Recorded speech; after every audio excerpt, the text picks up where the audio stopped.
this is where I'm not certain that, can you tell that the baby does have a fetal abnormality, or is it that, okay, well, I have Zika, I'm going to keep praying, and then hopefully when the baby is born, the baby comes out, quote unquote, perfect? Well, I mean, I suppose it depends on what the, you see, microcephaly is such a range too, right? And from what the medical professionals are saying, you don't know until the second trimester really whether, if you contracted the virus earlier on, there's any impact on the baby. And the truth is, as I was saying earlier on, there isn't even enough research linking Zika virus as a sole factor in causing microcephaly in unborn babies, right? Because in Colombia they have Zika virus as well, and they don't have the number of babies being born with microcephaly. So there may be other factors, but all that being equal, when it comes to fetal abnormalities, there are testings that they can do while the baby is in the womb that would tell you whether there is a likelihood of a fetal abnormality, and in some cases they can see it. For instance, we had one client when she was about 6 going on to 7 months gestation. On the ultrasound they were able to pick up that there was fluid in the baby's brain, and so they said to her, well, let's do an abortion because that's the most convenient thing to do.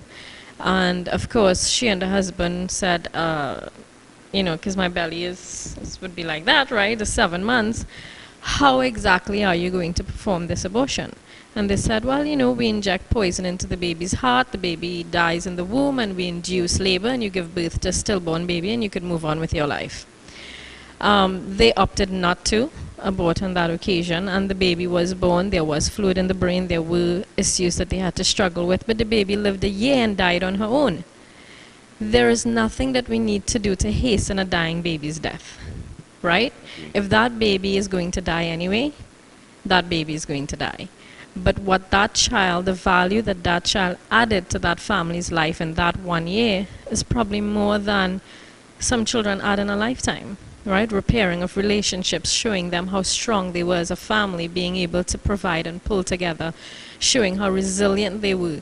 And just the example of adding a life to the family that even now their other children can see that life, there is dignity in every human life, and that she passed on her own, right? So yes, you know, short answer to your question is yes, they can pick up on those fetal abnormalities, but what a family does after is really the issue. You know, do they abort or do they choose to continue with the pregnancy?